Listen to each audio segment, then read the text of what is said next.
Assalamualaikum warahmatullahi ta'ala wabarakatuh. Waalaikumsalam warahmatullahi wabarakatuh. Bismillahirrahmanirrahim. Pembahasan kali ini tentang perbuatan-perbuatan yang haram dilakukan bagi orang yang haid dan orang nifas.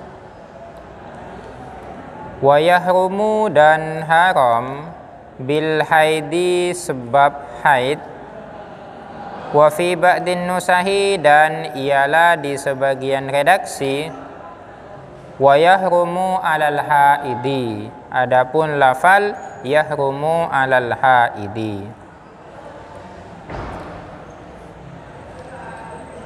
Kalau alal haidi berarti haram bagi orang haid, tapi kalau bil haidi haram sebab haid. Samaniyatu asya'a, apa 8 hal. Ada 8 hal yang haram bagi perempuan haid. Ahaduha, adapun salah satu dari yang samaniyah, as-salatu, ialah salat. Fardon, hale salat fardu, au naflan, atau salat sunnah. Wa kadza, dan ialah begitu pula sajdatut tilawati, adapun sujud tilawah, wasyukri, dan sujud syukur. Jadi kalau perempuan haid itu haram hukumnya salat, baik itu salat fardu maupun salat sunnah, sama-sama haram. Sujud tilawah ataupun sujud syukur juga haram. Jadi tidak perlu membuat-buat alasan, kalau saya haid kemudian saya tidak sholat, saya kan tidak dapat pahala. Nah, justru dengan kalian haid para perempuan dan tidak melakukan sholat, itulah yang membuat kalian mendapatkan pahala. Justru kalau kalian sholat pada masa haid itu haram hukumnya. Jadi ini enak, tidak sholat dapat pahala. Biasanya kan tidak sholat itu yang disiksa, ini yang tidak sholat dapat pahala. Siapa? Ya orang haid itu. Makanya sangat istimewa ini perempuan. Wasani, adapun yang kedua, as-saumu, ialah berpuasa. Fardon au naflan, halai puasa fardu atau puasa sunnah, sama-sama haram juga. Kalau puasa, kalau perempuan haid itu kan tidak wajib berpuasa. Akan tetapi ketika sudah selesai masa haidnya, kalau itu puasa fardu maka wajib diqodho. Seumpamanya pada bulan Ramadan perempuan dalam keadaan haid selama 7 hari, maka di luar bulan Ramadan puasa yang haid yang tidak puasa pada bulan Ramadan itu wajib diqodho. Kalau sholatnya itu tidak perlu diqodho. Itu perbedaan. Wasalitsu, adapun yang ketiga, qiraatul Qur'ani, ialah membaca Al-Qur'an. Tidak boleh juga membaca Al-Qur'an bagi perempuan yang haid. Wa rabi'u, adapun yang keempat, massul mushafi, ialah menyentuh mushaf. Apa sih yang disebut dengan mushaf? Wa huwa, adapun mushaf, ismun, adalah nama, lil maktubi, bagi sesuatu yang ditulisi, min kalamillahi, dari firman-Nya Allah Ta'ala, bainad daffataini, yang ada di antara 2 sampul. Itulah namanya mushaf. Al-Quran itu di dalamnya yang lembaran-lembaran. Contohnya ini saja. Kalau ini adalah Al-Quran, maka ini adalah daffatain namanya. Ini sampulnya, ini namanya daffatain. Kalau dalamnya ini adalah mushaf, lembaran. Nah ini.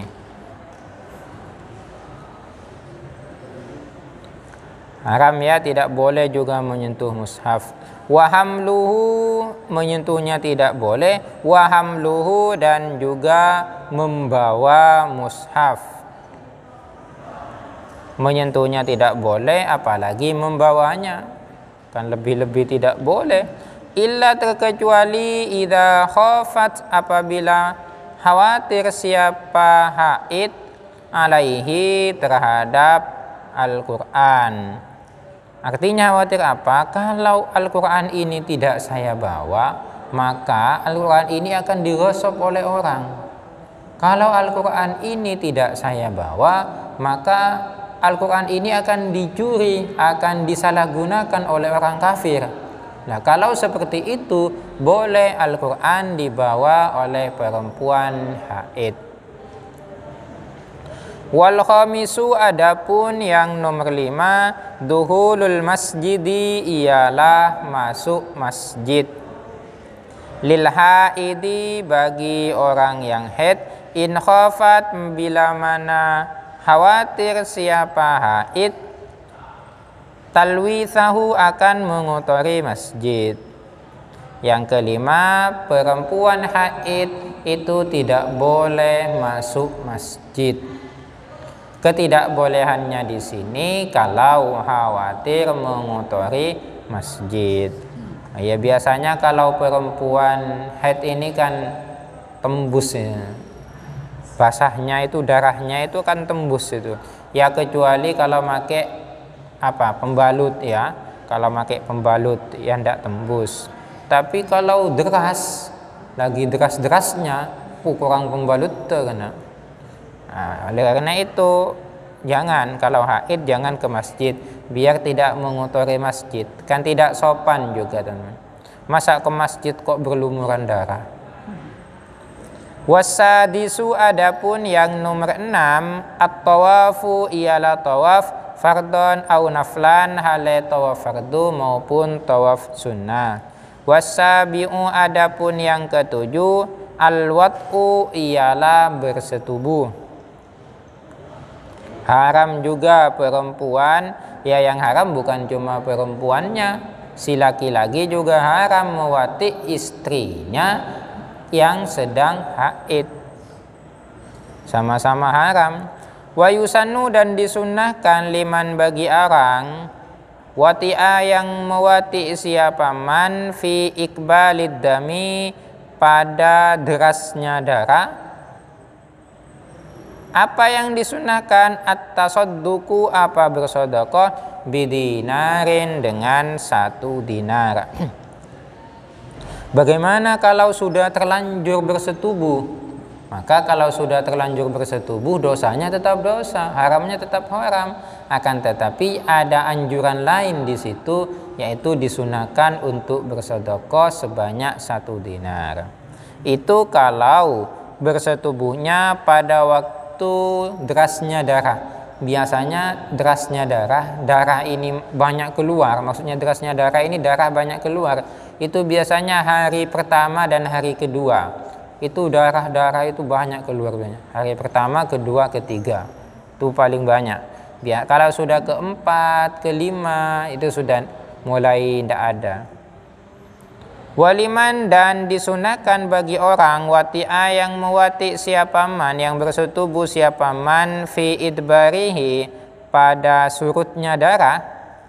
Surutnya darah di sini yang dimaksud adalah darah yang keluar sudah tidak banyak, sedikit, ya sekitaran haid pada hari keempat, kelima, dan keenam. Apa yang disunahkan? At-tasadduqu, apa bersedekah, binisfi dinarin, dengan 1/2 dinar.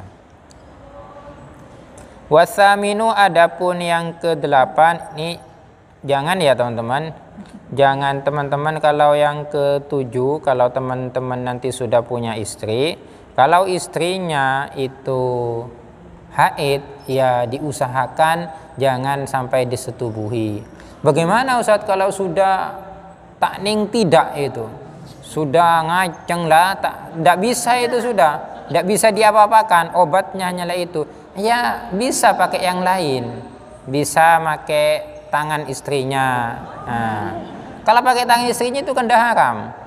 Yang haram itu pakai tangan di sendiri atau pakai tangan orang lain. Nah, pakai tangan orang, pinjam tangannya diginikan, tidak boleh itu, haram juga, sama-sama tidak boleh. Ya.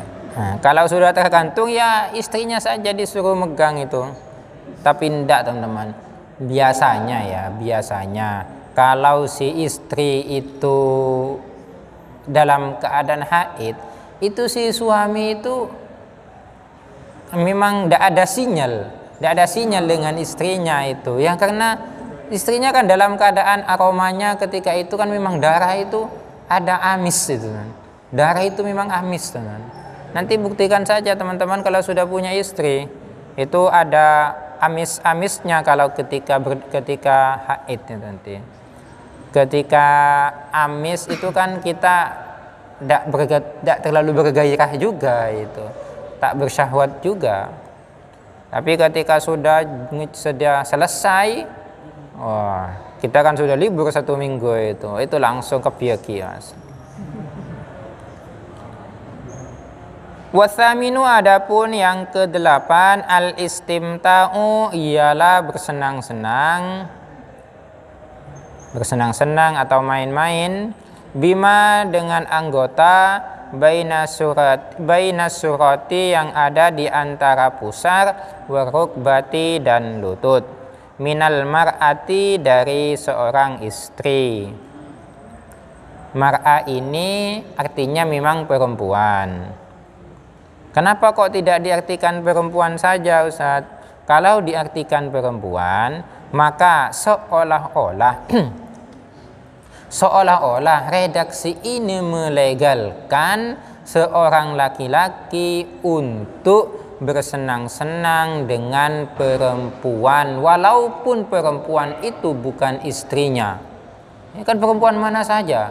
Padahal yang dimaksud di sini adalah bersenang-senang dengan istri.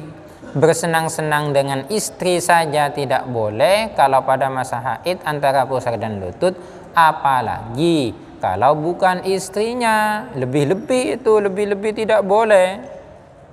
Nah, jadi al-mar'ati. Dan juga teman-teman kalau ke Arab, di Arab itu jarang sekali istrinya itu dipanggil dengan zaujah. Hadza zaujatihi, hadza zaujati. Tidak. Rata-rata orang Arab itu memanggilnya hadza imraati, hadza mar'ati, hadza, bukan hadza ya, hadhihi. Kok hadza? Hadza ini laki-laki nanti. Hadhihi imraati, hadhihi mar'ati, ini adalah istriku. Yang dimaksud di situ adalah istri. Atau kadang hadhihi jariyati, ini adalah istriku, bukan ini adalah tetanggaku, bukan itu. Jaron itu kan aslinya tetangga, mabijiwari, sesuatu yang ada di samping. Ini kan ada di yang selalu. Kenapa istri itu kok jiwar apa kata saya tadi itu? Jariyah. Kenapa jariyah itu diartikan istri? Karena istri yang selalu berada di samping kita. Istri itu selalu bersama kita kan. Kalau kita pergi kemana, kita akan selalu bersama istri, selalu didampingi oleh istri. Sehingga jariyah itu juga kalau di dalam bahasa Arab artinya adalah istri. Jarang sekali menggunakan redaksi zaujah. Sama pun juga teman-teman ketika lihat di dalam hadis. Di hadis Nabi itu jarang sekali ada istilahnya zaujah. Yang ada adalah jariyah, imro'ah, mar'ah, itu yang dimaksud adalah istri. Sehingga fala yahrumu, oleh karena itu tidak haram al-istimta'u, apa bersenang-senang bihima dengan surah dan rukbah. Yang haram itu bersenang-senang antara pusar dan lutut.